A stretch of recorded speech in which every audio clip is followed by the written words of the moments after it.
يضلل فلا هادي له ونشهد أن لا إله إلا الله ونشهد أن محمدا عبده ورسوله أما بعد فإن الخير الحديث كتاب الله وخير الهدي هدي محمد صلى الله عليه وسلم وشر الأمور محدثاتها وكل محدثة بدعة وكل بدعة ضلالة وكل ضلالة في النار. أعوذ بالله من الشيطان الرجيم. ولا تقولوا من يقتل في سبيل الله أمواتا بل أحياء عند ربهم يرزقون. رب اشرح لي صدري ويسر لي أمري واحلل عقدة من لساني يفقهوا قولي. اللهم أرنا الحق حقا وارزقنا اتباعه وأرنا الباطل باطلا وارزقنا اجتنابه. آمین یا رب العالمین. ماہ محرم الحرام کا مہینہ یقیناً 4 ان مہینوں میں شامل ہے جس کے بارے میں رسول اللہ صلی اللہ علیہ وسلم کی بڑی تاکید ہے، لیکن ہم نے محرم الحرام کو حسین رضی اللہ تعالیٰ عنہ کی شہادت سے منسوب کر کے وہ چیزیں پیچھے کر دی جس کا رسول اللہ صلی اللہ علیہ وسلم نے ارشاد فرمایا تھا. اللہ کے رسول فرماتے ہیں کہ 9ویں اور 10ویں محرم کو روزہ رکھا کرو، نفلی روزہ ہے، بڑا ثواب ہے. اور اللہ کے رسول نے جب یہ ارشاد فرمایا، حسین رضی اللہ تعالیٰ عنہ چھوٹے سے بچے تھے اس وقت، لیکن پروپیگنڈا ایسا کیا جاتا ہے کہ اسلام اور کفر کی جنگ ہے. پہلے تمہیداً ایک بات سمجھ لیجئے کہ رسول اللہ صلی اللہ علیہ وسلم خاتم النبیین ہیں، آخری رسول ہیں، آخری نبی ہیں. ان کے بعد وحی کا دروازہ ہمیشہ ہمیشہ کے لیے بند ہو گیا. نبوت خاصہ معصومیت ہوتی ہے. اللہ سبحانہ و تعالیٰ اپنے نبیوں اور رسولوں کو معصوم رکھتا ہے، کسی غلطی کا صدور ان سے نہیں ہوتا. اور اللہ کے راستے میں شہید ہونا، اللہ کے راستے کے اندر قتل ہونا، شہید اس معنوں میں کہ کوئی بندہ اپنی جان کا نذرانہ دے کر یہ گواہی پیش کرے کہ اے اللہ یہ جان تیری دی ہوئی ہے، جان دی ہوئی اسی کی تھی، حق تو یہ ہے کہ حق ادا نہ ہوا. یہ وہ عظیم مرتبہ ہے جس کے بارے میں رسول اللہ صلی اللہ علیہ وسلم دعا مانگتے ہیں، یا اللہ مجھے اپنے راستے کے اندر قتل کر، پھر زندہ کر، پھر قتل کر، پھر زندہ کر، پھر قتل کر. یعنی وہ عظیم منصب ہے جس کے لیے اللہ کے رسول بھی تمنا کرتے ہیں کہ یہ منصب مجھے بھی حاصل ہو جائے. لیکن نبی کیونکہ قتل نہیں ہوتا، اللہ سبحانہ و تعالیٰ کا اپوائنٹڈ ہوتا ہے. بالکل ایسے ہی بات ہے جیسے ہم CSS کرتے ہیں، ہمارے بچے کرنے کے بعد کسی عہدے پہ فائز ہو جاتے ہیں. اگر وہ کسی ایریے میں AC لگ جائیں یا SSP لگ جائیں، کوئی اور عہدہ ان کو مل جائے، تو حکومت کا وہ نمائندہ ہوتا ہے. اس شخص کی توہین حکومت کی توہین ہے، اس کی ریٹ کو قائم کرنا حکومت کی ذمہ واری ہے. بالکل اسی طریقے سے کسی نبی کا جب اپوائنٹمنٹ ہو جاتا ہے، اللہ سبحانہ و تعالیٰ اس کو نبی اور رسول کے منصب پہ فائز کر دیتے ہیں، تو وہ بندہ اللہ تعالیٰ کی ذمہ واری بن جاتا ہے. اور اگر ہم یہ دیکھیں کہ کسی نبی کا معصوم ہونا یقیناً عظمت ہے، یہ خاصہ نبوت ہے. اور اس کے بعد رسول اللہ صلی اللہ علیہ وسلم کی تربیت یافتہ لوگوں کی ایک ٹیم جو تیار ہوتی ہے، اس کے اندر اس نبی کا پرتو نظر آتا ہے، ایک عکس نظر آتا ہے. جب کوئی شخص محنت کرتا ہے، ہم عموماً یہ بھی دیکھتے ہیں کہ کوئی بندہ اگر کسی اپنے ٹیچر سے بڑا متاثر ہے تو کوشش کرتا ہے کہ وہ اپنے ٹیچر کی عادتیں جو اپنی زندگی کے اندر لے آئے. جیسا بولتا ہے، جیسا چلتا ہے، کوشش کرتا ہے جس کو آئیڈیل سمجھے، اس کی تربیت کے نتیجے کے اندر وہ بندہ اپنی زندگی کو اس بندے کی طرف بنا لے جس کو وہ آئیڈیل سمجھتا ہے. رسول اللہ صلی اللہ علیہ وسلم کے ساتھ تعلق عام ٹیچر سے بہت بڑھ کے ہے۔ رسول اللہ صلی اللہ علیہ وسلم جن لوگوں کی تربیت کرتے ہیں ان کی تربیت کے انداز سے پہلے ہی یہ بات یاد رکھ لیجئے کہ وہ شخص اللہ کے رسول کو اپنا صرف مربی نہیں سمجھتا، اپنا مرشد نہیں سمجھتا، بلکہ ان کے لیے وہ آئیڈیل ہے۔ اور آئیڈیل کا بھی معاملہ آپ سمجھ لیجئے کہ مغالطہ نہ ہو جائے کہ ہمارے بھی آئیڈیل دنیا کے اندر پائے جاتے ہیں۔ یہ آئیڈیل کیسے ہیں کہ رسول اللہ صلی اللہ علیہ وسلم کی زبان مبارک سے نکلنے والا کوئی لفظ پورا نہیں ہوتا کہ صحابہ رضوان اللہ علیہ اجمعین اس کے اوپر عمل کرنے کے لیے اپنی جان قربان کرنے تک کو تیار ہو جاتے ہیں۔ یہ وہ تربیت کا نظام ہے جو اللہ کے رسول ہمیں دے کر گئے ہیں، اور اس کے نتیجے کے اندر وہ جماعت وجود کے اندر آتی ہے جو جماعت قیامت تک کے لیے آئیڈیل ہے، نمونہ ہے۔ اس جیسے لوگوں کی دوبارہ دنیا کے اندر آنا، ان کی تربیت ایسا کرنا ممکن ہی نہیں ہے۔ یہ بھی رسول اکرم صلی اللہ علیہ وسلم کی خاص صفت ہے کہ جو شخص حالت ایمان میں اللہ کے رسول سے ملاقات کر دیتا ہے، اللہ تعالیٰ اس کو سرٹیفکیٹ عطا کر دیتے ہیں کہ یہ بندہ اللہ سے راضی ہو گیا، اللہ اس سے راضی ہو گیا۔ رسول اللہ صلی اللہ علیہ وسلم کے صحابہ کا تذکرہ کریں، آپ کو معلوم ہے کہ اللہ کے رسول کے قریبی ترین ساتھیوں میں سے ایسے لوگ ہیں جن کو اللہ سبحانہ و تعالیٰ نے شہادت کا وہ عظیم منصب عطا کیا۔ اس میں حضرت عمر رضی اللہ تعالیٰ عنہ موجود ہیں، اس کے اندر عثمان ہیں، اس کے اندر طلحہ ہیں، اس کے اندر مصعب بن عمیر ہیں، خباب بن ارت ہیں، عبداللہ بن رواحہ ہیں، حضرت عثمان رضی اللہ تعالیٰ عنہ کی ذات ہے۔ یہ تمام لوگ ہیں جو اللہ کے راستے کے اندر شہید ہوتے ہیں۔ اور اگر یہ سمجھا جائے کہ کسی بھی شہادت کے اوپر سوگ منانا جائز ہے تو یقیناً تاریخ اسلام کا مطالعہ کیا جائے تو ایک پورے سال کے دوران، یعنی محرم سے لے کر ذی الحج تک، شاید کوئی ایسا دن گزرا ہو جس کے اندر کسی نہ کسی صحابی کی شہادت نہ ہوئی ہو۔ لیکن فرمان رسول کیا ہے؟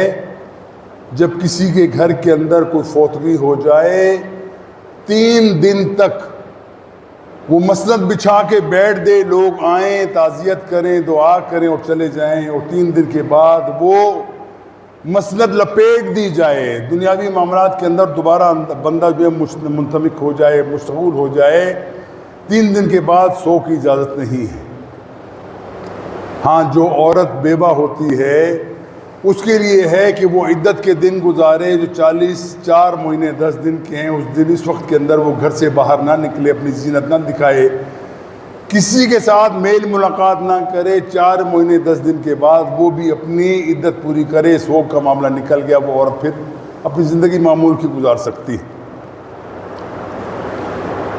حضرت علی رضی اللہ تعالیٰ عنہ کو شہید کیا گیا، اور ان کو اس سے پہلے آپ جان لیجئے کہ فتنہ اتنا پھیلایا گیا تھا کہ حضرت علی رضی اللہ تعالیٰ عنہ خلافت حاصل کرنے کے بعد مجبور ہو گئے کہ وہ مدینہ سے اپنے خلافت کا جو معاملہ ہے وہ کوفہ کو منتقل کر دیں۔ اور کوفہ کون ہے، کوفی کون ہیں، کوفیوں نے کیا کیا، یاد رکھ لیجئے۔ حضرت علی رضی اللہ تعالیٰ عنہ کو کوفہ بلوایا، ان کے ساتھ عہد و پیمان کیے، اس کے بعد جب موقع آیا کہ حضرت علی کو ان کی نصرت کی ضرورت ہو، غداری کی۔ اور یہ مشہور مسئلہ ہے عربی کی، کوفی لا یوفی، کوفی ایسے ہیں جن سے کبھی بھی وفا کی امید نہیں کی جا سکتی۔ انہی کوفیوں نے حضرت حسین رضی اللہ تعالیٰ عنہ کو بھی بلوایا، بوریاں بھر کے خط لکھے، سرداروں نے ان کو حمایت کا یقین دلایا کہ ہم آپ کے ہاتھ کے اوپر بیعت کرنے کو تیار ہیں، آپ آئیے، اسلام کی وہ مسند خلافت دوبارہ سنبھالیے، ہم آپ کے ساتھ۔ لیکن تاریخ ظاہر ہے، اور اب تو معاملہ الحمدللہ بڑھ کے سطح آ گیا کہ ہمارے اہل تشیعوں کے جو بڑے بڑے جید لوگ ہیں، امام ہیں، ان کے پڑھے لکھے لوگ ہیں، جاننے والے ہیں، تعصب کی اینک اتار کر دیکھتے ہیں، وہ کہنے پہ مجبور ہیں کہ کوفیوں کو یہ اس سے پہلے بھی علی کو شہید کر چکے، حسین کو بھی شہید کرنے والے یہی کوفی تھے، اس کے اندر کوئی شک نہیں۔ اور اسے کل بلکہ میں وہ کلپ دیکھ بھی رہا تھا، اس نے کہا کہ حقیقت یہ ہے کہ ہم نے نہیں، ہمارے آباء و اجداد نے حسین کو قتل کیا، اس میں کوئی شک نہیں۔ یاد رکھ لیجئے، اسلام کے اندر قتل ہونا اعزاز کی بات ہے اللہ کے راستے کے اندر۔ اور اس کا تھوڑا سا بیک گراؤنڈ سمجھ لیجئے کہ رسول اکرم صلی اللہ علیہ وسلم کے بعد اللہ کے رسول نے ہمیں یہ دعا کی تھی، یا اللہ میری قوم کو شرک سے بچا دینا۔ جو ننگا شرک ہے، اللہ کے سامنے کسی اور کو شریک لا کے کھڑا کر دینا، اس کی مورتی بنا کے سامنے جھکا دینا، سر جھکانا، اللہ اس سے مجھے بچا لینا۔ رسول اللہ صلی اللہ علیہ وسلم کا اللہ کے تعالیٰ نے، اب دیکھیے گا عجیب سی بات کو سمجھ آتی ہے، بندہ غور کرے سمجھ آتا ہے۔ ہم بات اہل سنت کی کرتے ہیں، کس طریقے سے انہوں نے دنیا کے اندر یہ چیز انجیکٹ کی ہے کہ کس طریقے سے تم نے اہل بیت کی عظمت میں کوئی شک نہیں ہے، لیکن ان کو عظمت کو ایسا بیان کیا گیا کہ سب چیزیں لگتا ہے کہ اہل بیت ہی کی وجہ سے تھی، اور اہل بیت کے اندر اکثر و بیشتر لوگ جو ہیں ان کو شہید کیا گیا۔ یہ باتیں ہمارے سامنے ہوں تو ہمیں معلوم ہوتا ہے کہ عبداللہ ابن سبا جس وقت اپنا کاری وار کرتا ہے، نہ ابو بکر صدیق کے اوپر کاری وار کر سکا، نہ حضرت عمر رضی اللہ عنہ کر سکا، نہ انہوں نے عثمان پہ کر سکا، کاری وار کیا تو حضرت علی کے معاملے کے اوپر کیا۔ لوگوں کے اندر مشہور کر دیا کہ یہ اصل میں خلافت کا معاملہ یہ حق علی کا تھا، اس سے پہلے تینوں خلفائے راشدین نے یہ غاصب ہیں، انہوں نے غصب کر دیا ان کا حق، یہ معمول ان میں پھیلائی۔ اور اس سے بڑھ کے یہ پھر کہا گیا کہ بات یہ ہے کہ تمام امت مسلمان نہ علی کو، نہ ابو بکر صدیق کو مانتی ہے، نہ عمر کو مانتی ہے، نہ عثمان کو مانتی ہے، بلکہ وہ کہتے ہیں کہ علی ہی کا پہلا نمبر ہے۔ اور اتنا بڑا الزام لگایا جاتا ہے حضرت علی رضی اللہ تعالیٰ کے اوپر کہ یہ تینوں خلفائے راشدین کی زندگی کے اندر موجود تھے لیکن دل سے قبول نہیں کرتے تھے۔ اب یہ الزام اتنا بڑا الزام ہے کہ آپ حضرت علی رضی اللہ تعالیٰ کے ایمان کے اوپر شک کرتے ہیں کہ دل سے وہ مانتے تو نہیں تھے کہ ان کو خلیفہ، لیکن مجبوری تھی، مان گئے۔ اور یہ بات پھیلائی جاتی ہے، اور اتنی پھیلائی جاتی ہے کہ عام آدمی بھی سمجھتا ہے کہ واقعی یہی بات ہے۔ پھر شرک کے معاملے کے اندر دیکھ لیجئے، آپ نے کبھی سنا ہے کہ کسی نے کہا یا ابو بکر صدیق غسنا، یا عمر ہماری مدد فرما، یا عثمان ہماری مدد فرما؟ سنیوں کے منہ سے بھی کبھی آپ نہیں سن سکتے، شیعوں کے سے بھی نہیں سن سکتے۔ یہ بات صرف کہی جاتی ہے صرف علی کے بارے میں، اے علی ہماری مدد فرما، ہماری کشتی پار لگا، علی تو ہی ہے پہلا نمبر۔ اس سے سمجھ آتی ہے کہ اس کے اندر بہت بڑی سازش تھی جو پھیلائی گئی، اور یہ چیز بتلائی گئی کہ معاملہ یہ تھا کہ مسلمانوں کے اندر آپس میں رسول اللہ صلی اللہ علیہ وسلم کی وفات کے بعد سوائے چند افراد کے تمام امت مسلمہ مرتد ہو گئی۔ اور یہ باتیں میں نہیں کہتا ہوں کہ کتابیں پھلو دیکھ لو، آپ کو پتہ چلے گا کہ یہ باتیں انہوں نے اپنی کتابوں کے اندر لکھی۔ سوائے چند افراد کے سب لوگ جو ہیں وہ اسلام سے منحرف ہو گئے۔ اب بات یہ کس پہ صرف لوگوں پہ نہیں آتی، اگر اس بات کو ایک لمحے کے لیے تسلیم کر لیا جائے تو سب سے بڑا الزام محمد علیہ السلام کی زندگی پہ آتا ہے کہ انہوں نے جن لوگوں کی تربیت کی، جن کے لیے قربانیاں دیں، جن کے لیے اپنی زندگی کو نچھاور کر دیا، وہ لوگ اللہ کے رسول کی آنکھیں بند ہوتے ہی تمام دین کو چھوڑ گئے۔ اِنَّ لِلَّهِ وَإِنَّا إِلَيْهِ رَاجِعُونَ۔ وہ استاد جس نے پڑھایا تھا، اس کا پڑھایا ہوا سبق، اور وہ استاد کون ہے؟ محمد ہیں، اور پڑھنے والے کون ہیں؟ صحابہ ہیں۔ سب لوگوں نے اللہ کے رسول کے دین کو چھوڑ دیا۔ اب یہ اتنی بڑی بات کہنے کے بعد پھر بھی ان کا دل نہیں بھرتا، وہ کہتے ہیں نہیں آگے چلو دیکھو کیا ہوتا ہے۔ مختلف چیزیں بیان کی جاتی ہیں، چھوٹی سی بات پر پڑ گیا، موضوع بہت لمبا ہے یہ، میں صرف اشارات آپ کے سامنے رکھتا ہوں کہ معاملہ اصل میں ہوا کیا تھا۔ حضرت عثمان رضی اللہ تعالیٰ عنہ کو بلوائی شریک کر دیتے ہیں، اور پروپیگنڈا کیا ہے کہ تمام لوگ، امت مسلمہ کے تمام لوگ جن کو یہ سمجھتے ہیں کہ وہ دہی سے آہستے پہ تھے، وہ تمام نہ ابو بکر کو مانتے ہیں، نہ عمر کو مانتے ہیں، نہ عثمان کو مانتے ہیں، یہ تو تمام ان کے مخالف تھے، لیکن مجبوری تھی ان کی۔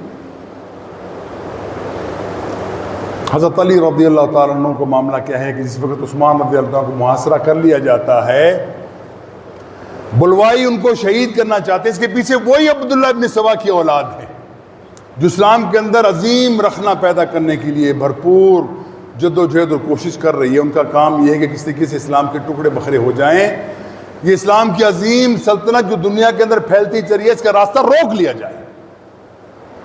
عبداللہ ابن سبا کا سارا معاملہ نکال کے آگے لاتے ہیں، اور پھر جس کو محاصرہ کیا جاتا ہے، حضرت علی رضی اللہ تعالیٰ اپنے دونوں لخت جگر حسن اور حسین کو مقرر کرتے ہیں کہ دیکھو تم نے اپنے اس خالو کی حفاظت کرنی ہے۔ خالو کون ہے؟ حضرت عثمان رضی اللہ عنہ۔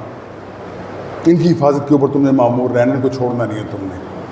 لیکن فتنہ اتنا بن گیا، اور یہ میں جیسے آپ کے پہلے میں نے عرض کر دیا آپ کے سامنے، نبوت کے جو ہے وہ خاصہ معصومیت ہے، اس کے علاوہ اور کوئی معصوم بندہ نہیں ہے، ہر شخص سے غلطی کا صدور ممکن ہے، لیکن ہمیں کوئی حق نہیں پہنچتا کہ ہم بتائیں فلاں کی غلطی تھی فلاں کی غلطی نہیں تھی۔ ہمیں کوئی حق نہیں پہنچتا کہ ہم کہیں کہ حضرت علی اور حضرت عائشہ رضی اللہ تعالیٰ عنہما کی آپس میں جو لڑائی ہوئی ہے جس کے اندر ہزاروں لوگ مارے گئے ہیں، اس کے اندر کون حق پہ تھا کون باطل تھا، یہ اللہ کے ذمہ ہے، اللہ خود فیصلہ کر لے گا کون حق پہ تھا کون باطل تھا۔ ہمیں کوئی حق حاصل نہیں۔ اہل سنت والجماعت کا یہ عقیدہ ہے، اس معاملے کے اندر ہم دونوں کو عدول سمجھتے ہیں، دونوں کو عادل سمجھتے ہیں، دونوں کو مظلوم سمجھتے ہیں، دونوں کے اوپر مجوسیوں کی طرف سے ابو صبح کی طرف سے فتنہ پھیلانے کی وجہ سے فتنے میں ڈال دیا گیا، اور دونوں ہی مجبور محض ہیں۔ یاد رکھ لیجئے، اگر کوئی شخص ایسا کام کرے جس کے بارے میں اس کو سند موجود ہو، اجتہادی طور پہ کوئی ویسا معاملہ کر دے، اگر وہ اس کا اجتہاد درست ہے اللہ تعالیٰ دوہرا ثواب دے گا، اور اگر درست نہیں ہے اللہ تعالیٰ اکیلا ثواب دے گا، اس کو محروم نہیں کرے گا۔ ہم سمجھتے ہیں کہ ان کی اجتہادی مسئلہ بن گیا جس کی وجہ سے یہ تمام مسئلے پیدا ہوئے، اور اس کے اندر کوشش یہ کی گئی کہ مسلمانوں کے اندر ایسا معاملہ پیدا کیا جائے کہ جو کبھی ختم ہونے والا نہ ہو۔ حسین رضی اللہ تعالیٰ عنہ کو اچھی طرح معلوم ہے کہ کوفیوں نے ان کے باپ کے ساتھ وفا نہیں کی، لیکن کیا کریں، لوگوں نے بڑے بڑے سرداروں نے خط لکھ کے بھیجے۔ حضرت حسین رضی اللہ عنہ وہ تمام خط جو ہیں بوریوں میں بند کر کے اپنے ساتھ لے جانا چاہتے ہیں۔ 8 ذی الحج کو یہ نکلتے ہیں، ان کا خیال یہ ہے کہ جاؤں گا، میرے ہاتھ کے اوپر تمام لوگ بیعت کر لیں گے، میں اسلام کی ترویج وہاں سے دوبارہ سٹارٹ کروں گا، اور اس سے پہلے یہ تمام لوگ جو ہیں حضرت عثمان رضی اللہ عنہ کی خلافت کے اوپر ہاتھ کے اوپر بیعت کر چکے ہیں۔ عبداللہ بن زبیر ہیں، عبداللہ بن عمر ہیں، عبداللہ بن ابو بکر ہیں، ان لوگوں نے واسطے دیے، کہا حسین کبھی مت جاؤ، وہ تمہارے مخالف ہیں، کبھی بھی تمہارے سے وفا کرنے والے وہ لوگ نہیں، کوفی کبھی وفا نہیں کرتے۔ مگر حسین رضی اللہ عنہ جس کو حق سمجھتے ہیں اس کے اوپر عمل پیرا ہوتے ہیں، نکلتے ہیں، راستے میں پہنچتے۔ اس سے پہلے انہوں نے اپنا چچا زاد بھائی مسلم بن عقیل کو بھیجا کہ تم جاؤ، حالات دیکھو، مجھے بتلاؤ کیا معاملہ ہے۔ مسلم بن عقیل جاتے ہیں، وہاں پہ آئے ایک دم لوگ اکٹھے ہو کے ان کے ہاتھ کے اوپر بیعت کر لیتے ہیں، حسین کے نام کے اوپر، ہم تمہارے ہاتھ پہ بیعت کرتے ہیں، حسین کو بلاؤ۔ مسلم بن عقیل یہ تمام معاملات بھجواتے ہیں، اطلاع دیتے ہیں کہ کوفیوں نے میرے ہاتھ پہ بیعت کر لی ہے، وہ آپ کے تمام وفادار ہیں، آپ فوراً تشریف لائیے، اور تمام مسائل کا حل یہی ہے کہ آپ فوراً آ جائیں۔ حسین رضی اللہ تعالیٰ عنہ آدھے راستے میں ہیں، اطلاع ملتی ہے کہ مسلم بن عقیل کو قتل کر دیا گیا۔ اب عثمان رضی اللہ عنہ حسین رضی اللہ عنہ ٹھٹک جاتے ہیں کہ معاملہ یہ کیا ہوا، کل تک تو مجھے پتا چلا کہ وہ میرے حمایتی ہیں، آج کوفیوں نے مسلم بن عقیل کو قتل کر دیا، تو ماجرا کیا ہے؟ صحابہ نے کہا رک جائیے، یہیں سے واپس آ جائیں، اور یاد رکھیے حسین رضی اللہ عنہ لڑنے کے لیے نہیں گئے تھے۔ لڑنے کے لیے جب بندہ جاتا ہے تو فوج لے کے جاتا ہے، بندے لے کے جاتا ہے، اپنی خواتین و بچوں کو لے کے ساتھ لے کے نہیں جاتا۔ حسین رضی اللہ عنہ کا ارادہ یہ بنا کہ واپس ہو جائیں، لیکن پھر سوچا کہ میرا ایلچی، میرا سفیر جو گیا تھا وہ قتل ہو گیا، اس کے عزیز رشتہ دار میری اس کے اندر لشکر کے اندر جو ہمارے ساتھی ہیں 72 لوگ اس میں شامل ہیں، وہ کہیں گے ہمارا بچہ مروا کے خود واپس ہو گئے ہو، نہیں جانا ہی جانا ہے، ہر صورت کے اندر پہنچنا ہے ہمیں۔ حسین رضی اللہ تعالیٰ عنہ اپنا عزم کرتے ہیں، نکلتے ہیں، اور کربلا کوفہ میں جا کے پہنچ کے اعلان کرتے ہیں کہ لوگوں تم نے مجھے بلوایا تھا، تو فلاں فلاں سردار کا نام لے لے کے بتایا، تم نے مجھے بلایا تھا، خط میرے پاس موجود ہے، اب تم اس سے بے وفائی کیوں کرتے؟ یہ ہے ٹرننگ پوائنٹ. یہاں پہ دیکھیے حسین اپنی عادت سے مجبور ہیں کہ وہ حق بات کہنے کے لیے ہیں, حق بات کہتے ہیں. یہاں پہ ایک ایسی بات ہے جس کو کوئی بھی عقل مند بندہ اگر غور کرے تو سمجھ جاتا ہے کہ ماجرا کیا تھا اور حقیقت کیا تھی. حسین رضی اللہ تعالیٰ عنہ کے پاس جب لوگ آتے ہیں صلاح بات کرنے کے لیے, حسین رضی کہتے ہیں میں جس مقصد کے لیے آیا ہوں وہ مقصد پورا حاصل کیے بغیر میں واپس نہیں جاؤں گا. جب دیکھا کہ معاملات انتہائی بگڑ گئے ہیں, تمام لوگ میری مخالفت کے اندر کھڑے ہیں, جن لوگوں نے خط لکھے تھے وہ کوئی آ کے اپنی بات کے اوپر قائم ہونے کے لیے تیار نہیں ہے, حسین رضی اللہ عنہ 3 شرائط پیش کی. یہ 3 شرائطیں انتہائی اہم ہیں, ہر بندے کو چاہیے کہ وہ ازبر کر لیں ان 3 چیزوں کو. اور شرائط کس کو لکھی جاتی ہے؟ کفار کے ساتھ ایسا معاملہ نہیں ہوتا. حسین رضی اللہ عنہ کہتے ہیں کہ دیکھو 3 شرائط میں تمہیں بتاتا ہوں, اس پر عمل پیرا ہو جاؤ, ماما ہمارا سارا سلجھ جائے گا. اور یہ 3 شرائط سنیوں کی کتابوں کے اندر موجود نہیں ہیں, صرف ان کی کتابوں میں نہیں, بلکہ آپ شیعہ کی جتنی معتبر کتابیں اس کے اندر بھی آپ کھول کے دیکھیں گے تو آپ کو یہ 3 شرائط ملیں گی وہاں پہ. پہلی شرط, مجھے واپس جانے دو, جس مقصد کے لیے میں آیا تھا مجھ سے دھوکا ہوا ہے, میں اس دھوکے سے اب آگاہ ہو گیا ہوں, میں واپس جانا چاہتا ہوں, میں مدینہ چلا جاتا ہوں. نمبر 2, مجھے یزید کے پاس لے چلو, میں اس سے معاملہ اپنا خود طے کر لوں گا. سن لیجئے, پہلی شرط مجھے واپس جانے دو, میں مدینہ واپس چلا جاتا ہوں. دوسری شرط کہ مجھے یزید کے پاس لے چلو, میں اپنا معاملہ خود طے کر لوں گا. تیسری شرط, اگر یہ بھی منظور نہیں, مجھے اجازت دو, راستہ دے دو, میں شام چلا جاتا ہوں, وہاں پہ جہاد کا معاملہ ہو رہا ہے, میں ساری زندگی جہاد میں گزار دوں گا, واپس نہیں آؤں گا, اس معاملوں کے اندر نہیں پڑوں گا. یہ تینوں شرائط کیا تھی؟ یہ موت کے اوپر دستخط تھے ان لوگوں کے لیے جنہوں نے ان کو بلوایا تھا. وہ سمجھنے لگے کہ ہم نے اس میں ایک شرط بھی اگر مان لی, ان کو واپس جانے دیا, پھر بھی معاملہ کھل جائے گا, اور یزید کے پاس پہنچا دیا پھر تو بالکل ہی ہم ننگے ہو جائیں گے. یزید تو ایک ایک بندے کی ہماری گردنیں اتار دے گا. اور اگر ان کو شام کی اجازت دیتے ہیں وہاں بھی معاملہ خاموش نہیں رہے گا. لوگ کہیں گے کہ نواسۂ رسول آئے تھے, یہاں سے کیوں گئے, کس نے غداری کی؟ حل یہی سمجھا گیا کہ کسی طریقے سے شب خون مار کے حضرت حسین رضی اللہ عنہ کو شہید کر دیا جائے تاکہ تمام ثبوت ختم ہو جائے. شب خون مارا گیا, حضرت حسین رضی اللہ تعالیٰ عنہ کو اپنے تمام بچوں اہل و عیال سمیت قتل کر دیا گیا. محدود چند لوگ ہمارے بچے اس کے اندر. اب یہ جب معاملہ ہوتا ہے تو پھر پتہ چلتا ہے کہ اب آرڈر ہوا کہ جو جو لوگ اس کام کے اندر ملوث سے سب کو پکڑ لو, سب کی گردن اتاری جائے گی. یہ موقع ہے ٹرننگ کا کہ تم لوگوں نے جو معاملہ کیا تھا انہوں نے چیخنا شروع کر دیا, حسین کے قاتل تو ہم نہیں ہیں, اعلان برات کرتے ہیں, ہم نے نہیں کیا یہ سب کچھ. سب نے کہہ دیا کہ ہم اس کا اندر قتل کے, حسین کے قتل کے اندر ہم شریک نہیں. تو کون تھے شریک, مجھے بتایا جائے.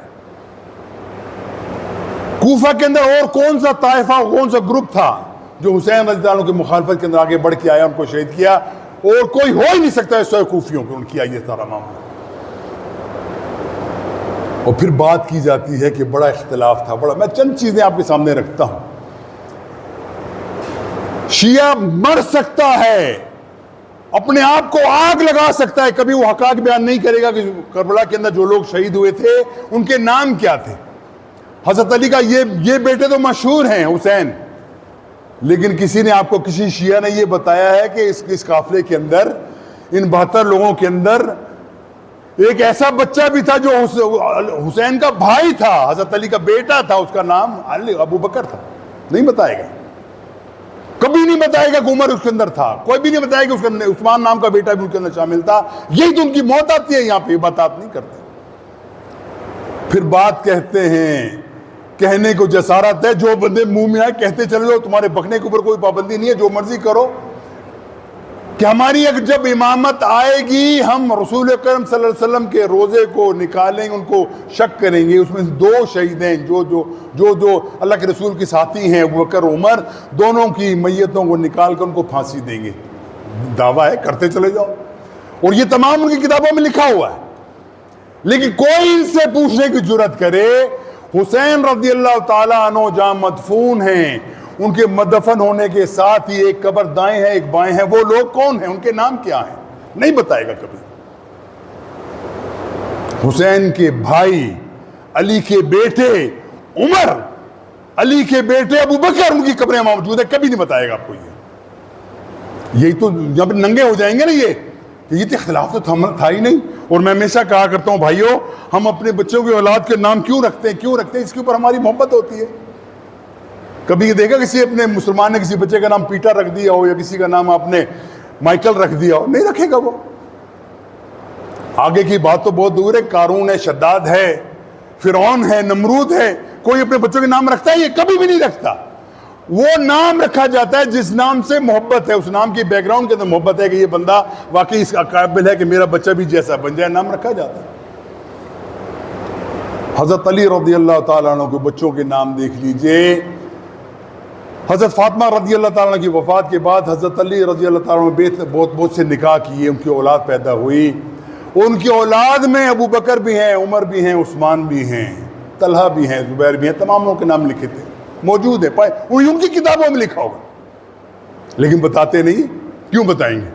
اور پھر آگے چل کے دیکھ لیجیے، اگر آپ کہتے ہیں کہ واقعی محبت وہ تھی۔ زین العابدین جو عینی شاہد ہیں تمام واقعات کے جو کوفہ کے اندر رونما ہوئے، وہ 40 سال تک زندہ رہے اس صحنہ کربلا کے بعد۔ کوئی ایک بندہ یہ بتا سکے کہ زین العابدین نے کبھی عرس منایا ہو، کبھی جلسہ نکالا ہو، کبھی جلوس نکالا ہو، کبھی ماتم کیا ہو، کبھی اپنے آپ کو اپنے اوپر مصیبت میں ڈالا ہو، تشدد اپنے آپ پر کیا ہو کہ حسین کو یاد کرتے ہیں؟ نہیں کیا، طریقہ نہیں ہے۔ وہ لوگ تمام رسول اکرم صلی اللہ علیہ وسلم کے خانوادہ میں سے، ان کے خاندان میں سے کوئی بات ایسی نہیں کر سکتے جو اللہ کے رسول کے حکم کی خلاف ورزی بنتی ہو، کبھی بھی نہیں کر سکتے۔ لیکن پروپیگنڈا لمبا چوڑا کر رکھا ہے، لوگ یہ کرتے ہیں وہ کرتے ہیں، اور کرنے کے بعد کیا ہے، اس کے بعد وہی زندگی ان کی گزر جاتی ہے، پرواہ بھی نہیں ہوتی معاملہ کیا ہو رہا ہے۔ ہم سمجھتے ہیں امت مسلمہ کے اندر کوئی اختلاف نہیں تھا، کوئی مسئلہ نہیں تھا، معمولی باتیں ہو سکتی ہیں، بس ہوتی بھی ہوں گی، لیکن اہل بیت کے اندر اور تینوں خلفاء کے اندر باہم اخوت تھی، محبت تھی۔ ایک ضعیف روایت ملتی ہے لیکن سنانے میں کوئی حرج نہیں ہے۔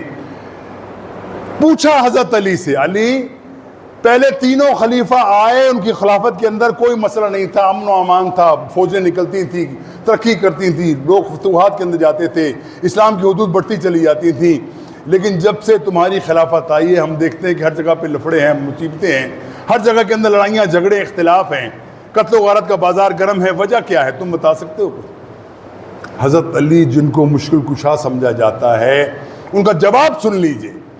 وہ کہتے ہیں کہ معاملہ یہ ہے کہ اس سے پہلے جتنے خلیفہ گزرے ہیں ان کے مشیر ہم تھے، اور ہمارے مشیر تم جیسے ناہنجار لوگ ہیں۔ یہ سوچ لیجیے یہ کون کہتا ہے، کس کو کہتے ہیں یہ حضرت علی رضی اللہ تعالیٰ عنہ۔ ہمارے ماں باپ قربان ہوں، ہم سمجھتے ہیں کہ جس سے دل کے اندر ایک شائبہ برابر بھی اہل بیت کے ساتھ محبت نہیں ہے بلکہ بغض ہے، کوئی عداوت ہے، کوئی دل کے اندر تنگی محسوس کرتا ہے، وہ اپنے ایمان کا حساب کر لے کہ وہ بندہ مسلمان نہیں رہتا۔ لیکن کیا کیا جائے، بتایا جاتا ہے، اور پھر تبرہ بازی کی جاتی ہے۔ کس پہ تبرہ کرنا ہے؟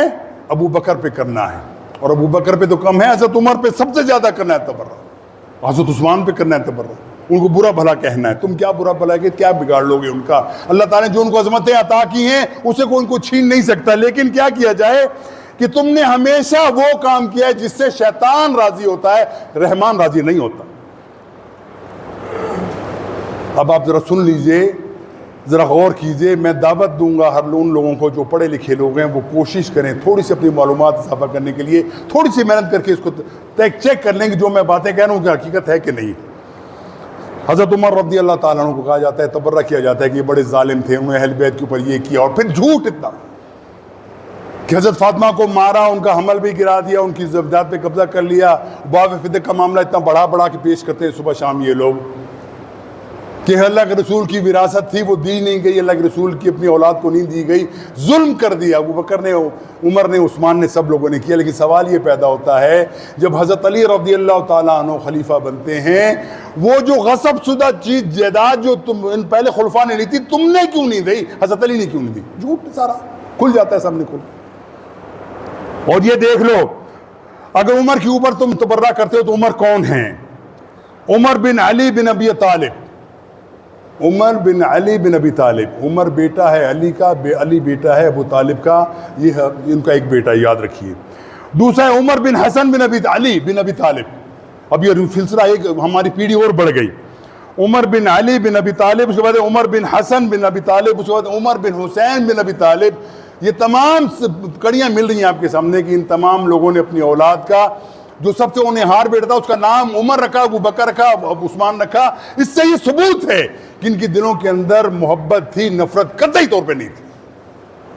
لیکن بنایا جاتا ہے، اس کے بعد آپ دیکھ لیجئے عائشہ کے بارے میں کہا جاتا ہے رضی اللہ تعالیٰ عنہا کہ یہ تو بڑی ہی اہل بیت کی سب سے بڑی دشمن نعوذ باللہ یہی تھی۔ ذرا ان سے پوچھو موسیٰ کاظم جو تیرے امام ہیں ان کی دادی کون تھی؟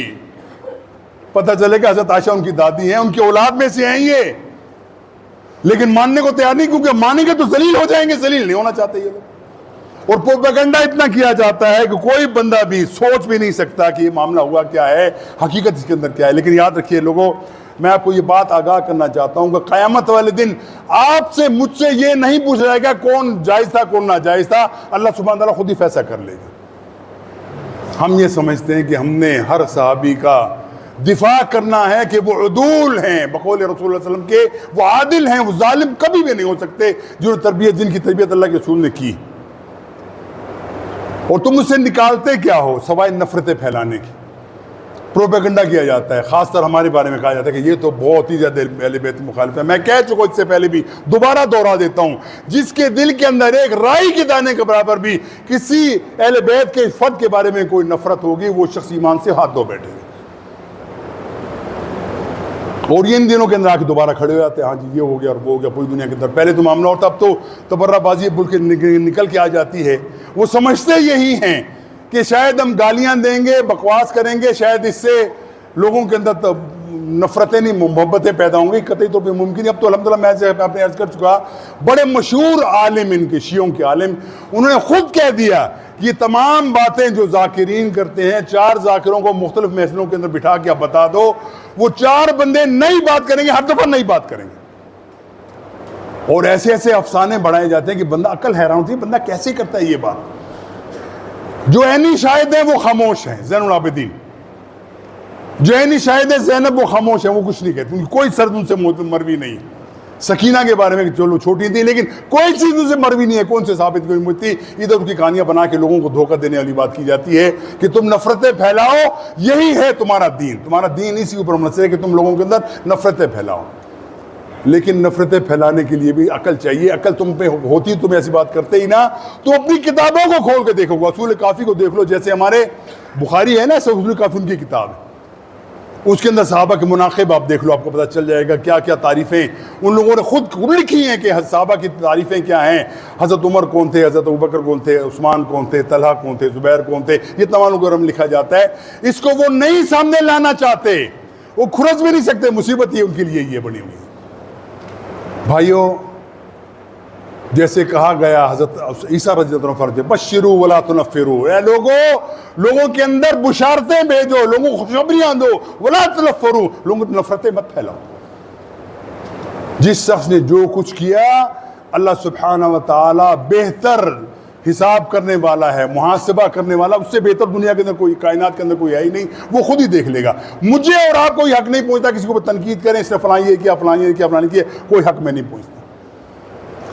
لیکن نفرتیں کیا نہیں پھیلیں گی تو معاملہ چلے گا کیسے؟ ان کے ذاکر جو ہے 50-50 لاکھ روپے ایک ایک ذکر کا لیتے ہیں، وہ کیسے کمائیں گے اگر یہ چیزیں نہ پھیلائیں گے تو؟ لیکن عقل مند لوگوں سے ہماری یہ دعوت ہے، عقل مند لوگوں کو ہماری طرف یہ اشارہ ہے کہ لوگوں اپنی عقل کو استعمال کرو، دنیا نکل جائے گی تمہارے ہاتھ سے، باقی رہے گا کچھ بھی نہیں، لیکن تمہارا کہا ہوا ایک ایک حرف، ایک ایک جملہ تمہارے سامنے لا کھڑا کے پیش کیا جائے گا، تم نے یہ کہا تھا، کس دلیل کی بنیاد پر؟ دلیل نہیں بتاتے۔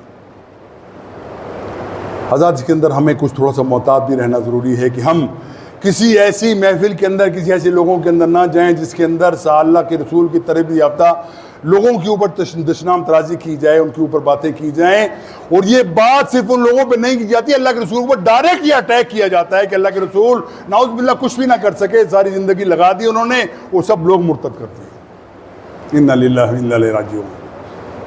یاد رکھو ان ایام کے اندر اپنے آپ کو ان تمام خرافات سے بچا کے رکھنا ہی ضروری ہے. محبتیں پھیلا سکتے ہو پھیلاؤ, کم نفرتوں کے ساتھ مت جیو. اور یہ دوسری بات ہے کہ اس کا معاملے کو اگر کہتے ہو حل کیسے, حل نہیں ہو سکتا ہم سے, کبھی بھی قیامت تک حل نہیں ہوگا. اس کا حل صرف اللہ سبحانہ تعالیٰ ہی کریں گے روز محشر کے اندر, کہ ان کو بتائے کہ کیا حق تھا اور کیا باطل تھا. ہم کس کے اوپر بات کرنے کو قطعی طور پہ جائز نہیں سمجھتے, لیکن جو بات جھوٹی ہو اس کو کھول کے بیان کرنا بھی لازم ہے, کہ بتایا جائے لوگوں کے اندر کہ یہ بات جھوٹ ہے, یہ دجل ہے, یہ فریب ہے, یہ دھوکہ ہے, یہ شیطانی راستے کی باتیں جو کی جاتی ہیں آج کل.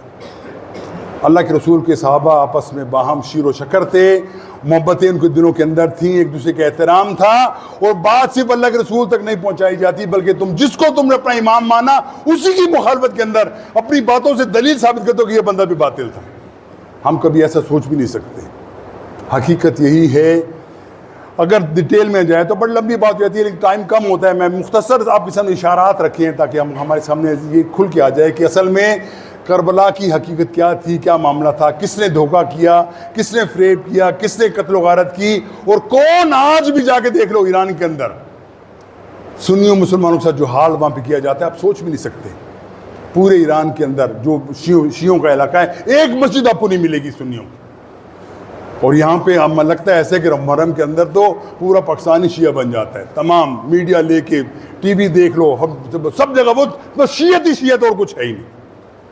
وہ تبرہ بازی کی جاتی ہے, کھل کے کی جاتی ہے. ان کی محفلوں میں جا کے آپ دیکھو ہنزہرا ہوتا ہے کہ بندہ ان کی ہمتیں کیسی ہوتی ہیں یہ بات کرنے کی. اور ایک سنی مسلم کے اندر جس سے ان کی تعداد 5% سے شاید زیادہ نہیں ہوگی, لیکن وہ 95% کو ایسے مغلوب کیے کہ بیٹھے. اس کی وجہ کیا ہے؟ میں اور آپ بے غم ہیں اپنے دین کی وجہ سے. ہمیں نہ معلومات ہیں, نہ معلومات کرنے کی ہم نے حاصل کبھی کوشش کی ہے کہ ہم بھی سمجھیں حقیقت کیا ہے, صحابہ کی عظمت کیا ہے, رسول اکرم صلی اللہ علیہ وسلم کی تربیت کا جوہر جو ہمارے سامنے ہونا چاہیے وہ ہے کیا, اس کے بارے میں ہم کبھی سوچتے بھی نہیں. تو حضرات اس میں یاد رکھو, یہ میری نصیحت ہے, یہ میری آپ کی طرف التماس ہے, ان کی محفلوں میں کبھی مت جاؤ. ان کی جو مجلسیں نکلتی ہیں, کبھی جلوس نکلتے ہیں, کوئی شریک نہ ہو. تو تم جاتے ہو تو ان کو زیادہ نخرہ چڑھتا ہے, زیادہ اپنے آپ کو اور پٹائی کرتے ہیں. کل میں دیکھ رہا تھا وہ آگ کے اندر کود رہے ہیں. اللہ کی طرف سے سزا نہیں ہے تو اور کیا یہ. اگر آپ جانا چھوڑ دو گے اس کے اندر, وہ کس کو بتائیں گے کہ ہم نے کیا کیا ہے؟ جب بتانے کو کچھ نہیں, پھر ظاہر سی بات ان کا معاملہ جذبہ بھی ٹھنڈا ہو جاتا ہے. تو کوشش کرو اس گناہ کے اندر شامل نہ ہو. ہم اللہ کے رسول کے صحابہ کی توقیر اور عظمت کے قائل ہیں, اہل بیت کے قائل ہیں, اہل بیت کی عظمت کے ہم قائل ہیں. لیکن اہل بیت کی عظمت وہی ہے جو حضرت علی کی سیرت سے ملتی ہے, حسین کی سیرت سے ملتی ہے, وہی ہے اصل میں سیرت. اس کے علاوہ تمام جھوٹ اور بکواس کا ایک لمبا پلندہ بنا کے رکھا ہوا ہے, جس کے اندر پوری قوم کو انہوں نے دبا کے رکھ دیا. اور اس وقت ہم یہ سمجھتے ہیں کہ کچھ لوگوں نے ہمتیں ایسے کی ہیں. جاؤ ایران کے اندر دیکھو, کبھی ایسی قتل و غارت تم نے دیکھی؟ کبھی نہیں ہوتی وہاں پہ, نہیں کی جاتی. ہاں عراق کے اندر کیونکہ وہ پہ زیادہ جذباتی ہیں, وہ لوگ اپنے آپ کو مارتے بھی ہیں. بلکہ پچھلے سال میں نے ایک عجیب سی چیز دیکھی کہ ایک بندہ جو ہے وہ کلاشنکوف اپنے بغل میں دبا کے رکھتا ہے, پھر خود ہی فائر کر خود ہی مر جاتا ہے, بولا آپ جنت میں پہنچ گیا. اندازہ کرو اس سے حماقت کا اندازہ کرو. حسین رضی اللہ عنہ شہید ہوئے, انشاءاللہ جنت کے وہ سردار ہیں, اس میں کوئی شک نہیں ہے. لیکن تم ان کے نام کے اوپر آپ کو قتل کر کے اپنے آپ کے اپنی زندگی کو بھی حقارت کرتے ہو, اپنی دنیا کے اندر بھی اپنی ذلت و رسوائی کا سامان بناتے ہو, جس سے کوئی حاصل نہیں. اللہ سے دعا ہے کہ اللہ ہمیں دین کو سمجھنے کی توفیق عطا فرمائے. رسول اکرم صلی اللہ علیہ وسلم کے صحابہ کی عظمت ہمارے دلوں کے اندر پیدا ہو, اللہ کے رسول کے اہل بیت کی عظمت ہمارے دلوں کے اندر پیدا ہو, اس کے اوپر عمل پیرا ہو کہ ہم جنت کا حصول حاصل کرنا ہمارے لیے آسان ہو جائے. یہی مطمئن نظر ہر مسلمان کا ہونا چاہیے. وآخر دعوانا الحمدللہ رب العالمین. ربنا